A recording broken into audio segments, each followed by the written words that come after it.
Es el de Joaquín Bosch, él es magistrado y asegura que solo se ocupan viviendas vacías. Él dice, textual, muy buenos días, Joaquín, en 16 años como juez no he tenido una sola ocupación de primera vivienda, todas han sido los inmuebles vacíos, sobre todo de bancos y otras entidades. Joaquín Bosch. Hola, buenos días. Hola, buenos días. Efectivamente, y además estos días hay cierta perplejidad en los foros judiciales porque el sentimiento es muy común, ¿no?, en el ámbito judicial, de que se están mezclando como dos problemas que son muy distintos sobre figuras jurídicas diferentes. Un supuesto es el que estamos viendo ahora en este reportaje, que es el mayoritario con gran diferencia, que es el de la ocupación de viviendas vacías o que no son morada, que mayoritariamente son de bancos y otras entidades, hasta cerca del 90%. Pero también son de particulares y en todos estos casos, legítimamente, lo que reclaman es que se les devuelva la posesión de sus bienes. Y esto es lógico. Además, estas ocupaciones generan problemas y conflictos vecinales con frecuencia. Y esto es un problema creciente que también vemos en los juzgados, que ha aumentado en los últimos años y que se deben buscar soluciones. Pero otro problema muy distinto es esa leyenda urbana de que se está creando de que hay cierto riesgo relevante de que una persona vaya a comprar o se vaya unos días de vacaciones y al regresar se hayan metido ocupas en su vivienda. Esto yo no lo he visto en 16 años como juez instructor. La gran mayoría de compañeras y compañeros tampoco lo han visto. Hay casos muy puntuales, por supuesto. ¿Y no lo ve ahora? ¿No lo ve ahora? ¿Cómo? ¿No lo ve ahora? No, estos casos, el caso que esto está presentando son de viviendas vacías, no son de viviendas que sean domicilio. Cuando se entra en un domicilio, nos encontramos ante un allanamiento de morada. Y a diferencia de la ocupación de una vivienda vacía, que es un delito leve y solo tiene pena de multa, allanar el domicilio tiene pena de prisión y lleva aparejada la detención. Pero Joaquín, y el desalojo inmediato. Y por eso precisamente son casos puntuales y muy raros. Hablaba usted del daño que supone para los vecinos y eso es obvio. Obviamente, en algunos casos hay delincuencia, aumenta la delincuencia, hay ruidos, hay molestias y además las viviendas, usted lo sabe, se deprecian, la zona se deprecia, se devalúa una vez que hay casos de ocupación como está ocurriendo, por ejemplo, en esta zona, en Nuevo Baztán, con esa urbanización Eurovillas. Ese es el miedo de los vecinos. Completamente de acuerdo, es decir, es que ese problema existe, lo acabo de decir, que entren ocupantes en viviendas que no son morada, que son viviendas mayoritariamente vacías, como decía, propiedad de bancos, de entidades, pero también en algunos casos de particulares, eso es un perjuicio y además suele generar conflictos con los vecinos. Pero yo creo que no se deben mezclar ambas cosas, creo que no se puede generar en un momento difícil ante una pandemia ansiedad entre las personas que viven en su casa, de que van a volver de comprar y que va a haber gente dentro de su casa. Digamos, ese problema no existe o existe en porcentajes muy pequeños. El otro problema, efectivamente, como estamos viendo, se deben buscar soluciones, pero yo creo que no deben ser soluciones estrictamente penales. Es decir, yo como juez instructor, igual que todos los jueces de este país, todas las ocupaciones ilegales, desalojamos sistemáticamente a los ocupantes. Nos gustaría hacerlo más rápido, pero con los medios que tenemos no siempre es tan sencillo. Vamos a entrar ahora en ese debate, pero quiero incluir a Javier Nart, abogado, que es especialmente combativo por la ocupación. Javier Nart, no sé si has escuchado a Joaquín Bosch todo lo que estaba diciendo. Hablaba incluso de leyenda urbana, ¿no?, de esa situación con respecto a la ocupación. Javier, ¿cómo lo ves tú? Hombre, yo no lo veo como leyenda urbana, sino como realidad urbana. Vamos a ver, la entrada en bien inmueble ajeno es una situación que no es un invento de ahora, se ha producido desde siempre. Y el Código Penal lo tiene establecido en dos niveles. En el 245, que habla de la ocupación con o sin violencia en el número 1 o en el número 2, y eso es un delito penal. No hablo de vivienda, porque la vivienda está recogida en el 345, que es allanamiento de morada, o violación de domicilio, creo que en el 202 del Código Penal. Por lo tanto, la entrada en un inmueble ajeno es de Código Penal. ¿Cuál es el problema? El problema, que no es de ahora, que es de siempre, pero antes se resolvía a través del Código Penal porque era la eliminación sin derecho de un derecho de posesión que no era un problema civil, ni era un precario, ni era un comodato, era entrada en una propiedad ajena y ocupación de la misma de una forma violenta, con independencia de que fuera vivienda o no fuera vivienda regular. 245 lo dice claramente. Pero entonces llega algo que yo llamo lo políticamente correcto. Y entonces se determina que, claro, si es el domicilio que está siendo de una persona que ha entrado de una forma ilícita, entonces ya no se puede porque estamos en el artículo 18 del Código Penal y entonces la violación domiciliaria o el allanamiento de morada funciona en favor de estas personas. Todo esto es una pura ficción, todo esto es un disparate, porque nadie puede tener un derecho legítimo desde una actuación ilegítima. Yo quiero poner, por ejemplo, varios ejemplos. Domicilio es aquel lugar donde moras y si entra alguien sin autorización judicial, entonces se considera un delito de allanamiento de morada o de violación de domicilio. Pues bien, ¿por qué no se ocupan los hoteles cuando la habitación de un hotel es domicilio? ¿O por qué no se ocupa un coche? Yo recomendaría que cualquiera persona que robe un coche ponga un saco de dormir y diga que ese es su domicilio. A ver qué juez le va a dar razón a eso. ¿Cuál ha sido el problema? El problema es que nuestra clase política, ante ciertos hechos, se le hacen los dedos huéspedes. Y entonces crea, en el año 18, la Ley 5 del 18, que teóricamente permite una actuación rapidísima para lanzar ocupas. Mentira, porque esa situación rapidísima que crea que es un juicio verbal privilegiado, en cuanto el ocupa tenga un poquito de gramática parda, y la tienen, entre que pide abogado de oficio y se producen todos los plazos, puede estar tranquilamente un año sin ser desalojado. En el momento en el que a un político se le ocupe su segunda residencia, entonces veremos lo que ocurre. Con independencia de que también se están ocupando Javier. domicilios y hay casos que se produce todo esto. Perdona y termino. El que se me diga que el derecho a la vivienda es un derecho constitucional, artículo 18, yo estoy de acuerdo.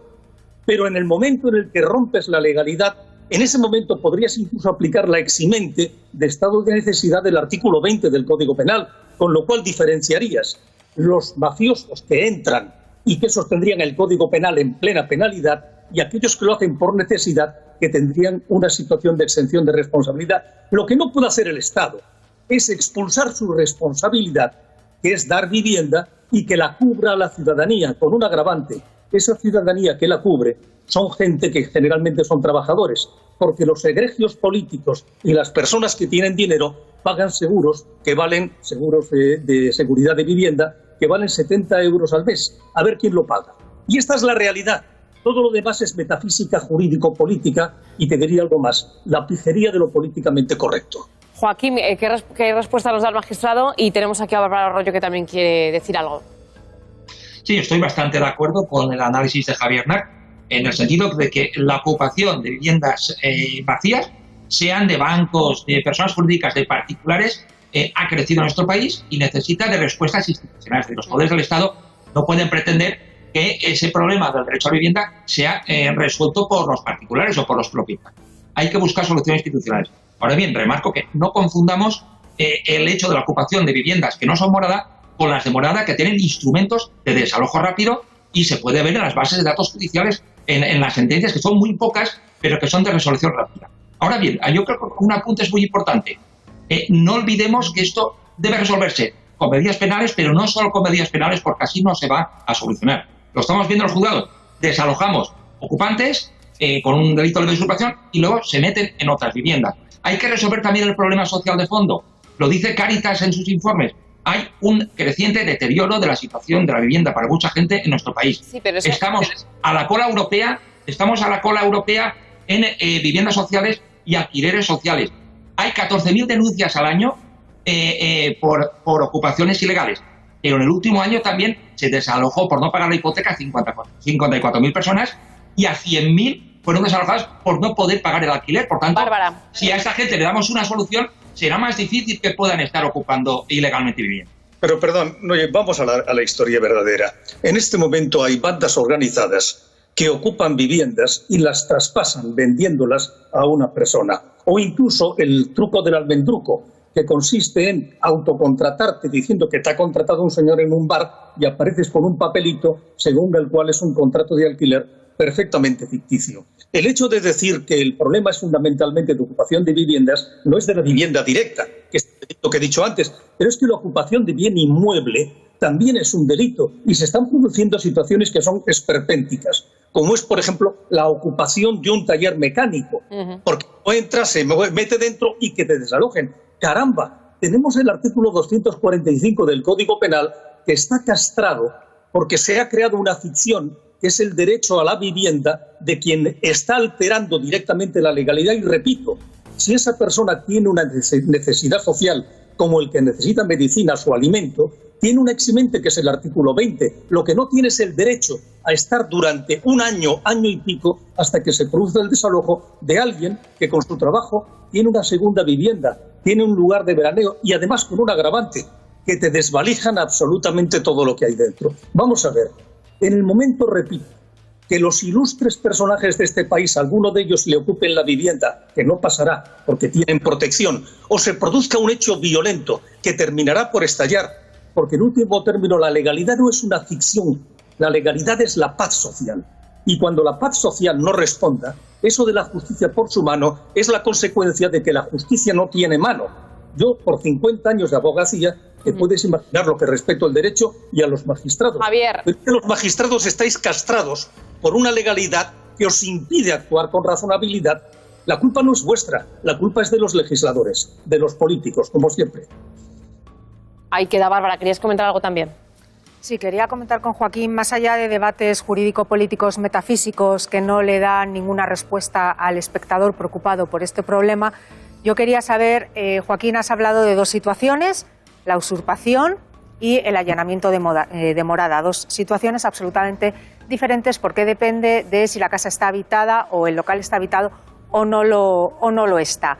Bien, ¿qué entendéis los jueces por casa habitada? Porque aquí, desde luego, hemos tenido muchísimos casos que dices que no han llegado a los juzgados de casas habitadas, de personas que les han ocupado sus casas habitadas, ya sea en la que viven por haberse ido de vacaciones como en la de vacaciones por no estar de vacaciones. Yo eso lo entiendo como casa habitada. Y desde luego aquí, no sé, en tu juzgado, pero aquí desde luego en Espejo Público sí se han visto muchos casos de personas afectadas por haberles ocupado su vivienda habitada. Y luego, en segundo lugar, dices que en caso de que pasase esto, aunque tú no lo has visto en tu juzgado, el desalojo es muy rápido. ¿De cuánto tiempo estamos hablando para el desalojo? Porque yo tengo entendido que no es tan rápido, aunque la ley, con su reforma en 2018, en el ámbito civil, porque claro, tú eres juez de instrucción y me estás hablando del juzgado de instrucción, ¿verdad? Pero claro, muchos de estos temas se resuelven en el juzgado de lo civil,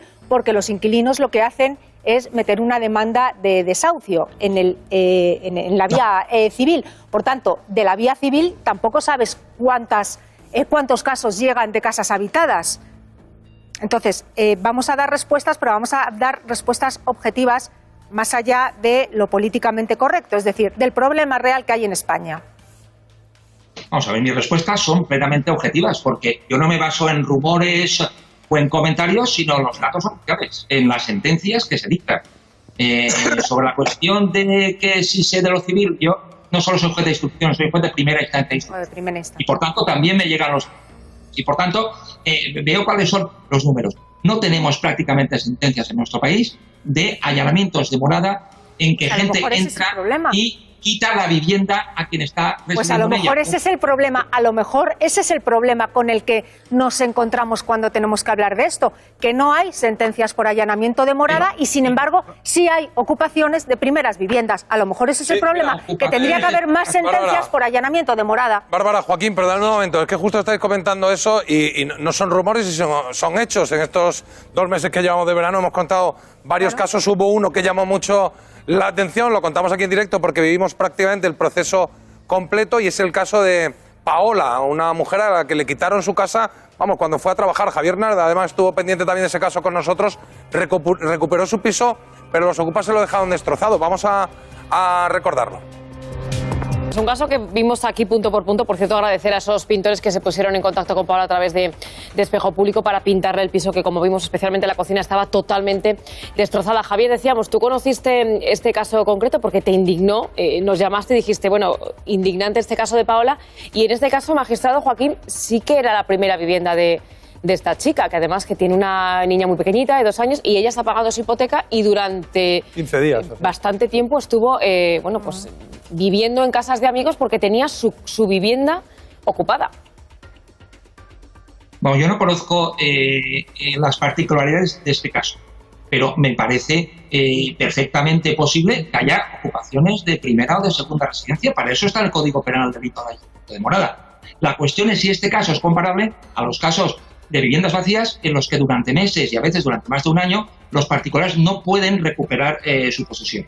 Al mismo tiempo, los casos que yo sí conozco que se están difundiendo como ocupaciones de primera vivienda no son tales. Por ejemplo, la semana pasada se estaba difundiendo el caso de un señor que supuestamente habían entrado en su casa y los ocupas se fueron encima de vacaciones a Ibiza. Y el señor recuperó entonces su casa porque entró por la fuerza. No era un caso de ocupación de primera vivienda. Eso lo era hemos una tratado vivienda aquí que el y propio no era de señor primera había vivienda. alquilado y no le habían pagado el alquiler. Por tanto, yo veo que frecuentemente se mezclan estas cuestiones. Hubo una enfermera que tenía, recuerdo, una vivienda en Vigo. Le dijo que había ido a trabajar al hospital y mientras tanto le habían entrado ocupas. Tampoco fue así. Había cambiado de lugar de residencia, lamentablemente. Puso la vivienda a la venta. Magistrado, me suena casi como a justificación. Quiero decir que son casos que el ordenamiento jurídico debe responder con rapidez. Pero no siempre los casos que se venden como de primera vivienda, yo veo que son. Siempre hay algún detalle que demuestra que no eran casos de primera. Pero, magistrado, y nos pasa Javier Nart, el hecho de que no sea primera vivienda, en fin, esta gente con muchísimo esfuerzo, con mucho o poco esfuerzo, pero es su propiedad. Bueno, es que justo el caso que ha se puesto le transmita la idea de bueno, como no es primera vivienda, ya le digo que yo como juez instructor sistemáticamente desalojo a los ocupantes. Pero creo que una cosa es que entre en una vivienda vacía o que está para alquilarse o para venderse, que debe tener una respuesta jurídica, por supuesto, faltaría más, y otra, que generemos cierta ansiedad entre la población en el sentido de que hay riesgos muy grandes de que alguien entre en tu casa. Yo creo que en estos supuestos son raros y muy poco apreciables. En cambio, las ocupaciones de viviendas vacías sí que están creciendo y debemos buscar soluciones adecuadas y proporcionadas. Es que ya en la legalidad así lo preveía el Código Penal, que no es de hace 10 minutos, tiene muchísimo tiempo, pero muchísimo tiempo, determinaba en el artículo 245 que la ocupación de un bien inmueble, era delito. Por lo tanto, era un delito acrecentado, porque era de allanamiento de morada o violación de domicilio, por el 345 o el 202. Pero si no era domicilio, también era delito. ¿Cuál es el problema? El problema es que se ha jugado sobre lo que es el agujero. Mire, yo he llevado 50 años derecho penal y he aprendido mucho de mis clientes que se dedicaban precisamente a la praxis del derecho penal, o sea, a violarme. Yo era abogado defensor. Y en consecuencia, lo que hacen ahora estas personas es decir, yo tengo el derecho inalienable del artículo 18 de la Constitución española y me quedo protegido por el 340 y el 200, que es violación de domicilio o allanamiento de morada. Mis preguntas son muy claras. ¿También es domicilio la habitación de un hotel? O sea que si mañana se va una persona a un hotel de 5 estrellas o de una y se queda dentro y no paga, ¿eso qué es? Violación de domicilio y en consecuencia tienen que mandar a ese señor a un juicio largo. Y voy a hablar de lo que es la vía rápida del artículo modificado de la Ley de Enjuiciamiento Civil en la Ley 5 del 18. Mire, entre la demanda que hay que presentar, que habrá que ir al abogado en la persona que sea víctima de la ocupación, redacción y presentación de la demanda, reparto en el juzgado, llegada al juzgado, determinación de si es procedente la demanda por el secretario judicial, letrado de la Justicia, citación a la otra parte por 5 días, 10 días para responder y en consecuencia decir que tiene algún derecho. Y si presenta un papelito ficticio diciendo que se lo ha alquilado a alguien, entonces vamos a un verbal que tendrá que declarar día de juicio. Tras ese verbal vendrá la sentencia y tras la sentencia, por el artículo 704, tiene un mes para desalojar. Entre pitos, flautas, mandangas y músicas celestiales, la realidad es que nadie se va antes de un año y lo saben. Y tanto lo saben que lo que hacen es negociar con el propietario. Y dice, mire usted, si quiere usted que yo me vaya, págame tanto. Esta cadena que cuenta Javier Nart es un poco lo que estábamos viendo, ¿no? Que es lo que hemos visto. Yo me gustaría también que sobre eso se pronunciase el propio Joaquín Bosch, porque sí que vemos una falta de recursos, ¿no?, de la justicia en cuanto a la celeridad de los casos. Hay un atasco judicial para resolver determinados casos, pero aparte de esto, lo que vemos es que está creciendo, mientras no actúa la justicia, ¿qué hacen los vecinos? Contratar a colectivos, empresas como desocupas, que al final son los que actúan también, los que cuestan dinero y los que actúan, no sé si en un marco plenamente legal, porque todavía no hemos conseguido delimitar esa parte en la que se mueven, ¿no? Entonces, sobre este tema sí que me gustaría saber si cuando la justicia actúa tan lenta, si son conscientes de que al final lo que se está creando es un mercado paralelo a costa también de los damnificados, que son los vecinos que tienen su casa ocupada. Ahora, déjame decirte algo, y lo que se produce es algo maravilloso. Cuando se hace la Ley 5 del 18, quien presenta recurso de constitucionalidad es Podemos. Lo han perdido. Pero ya también presenta recursos de inconstitucionalidad porque para ellos lo esencial es la protección no de la gente que trabaja, sino de esa metafísica que significan los ocupas, que se han convertido en algunos de los casos en un derecho verdadero, en una necesidad verdadera. Javier, pero eso tiene que resolverlo el Estado, no la ciudadanía. Javier y Joaquín, ya lo siento porque de luego es un debate interesantísimo, pero estamos en hora. Muchísimas gracias a ambos. Javier Nar, Joaquín Bosch, muchísimas gracias. Un abrazo. Gracias, un abrazo fuerte. Bueno, señores, enseguida vamos a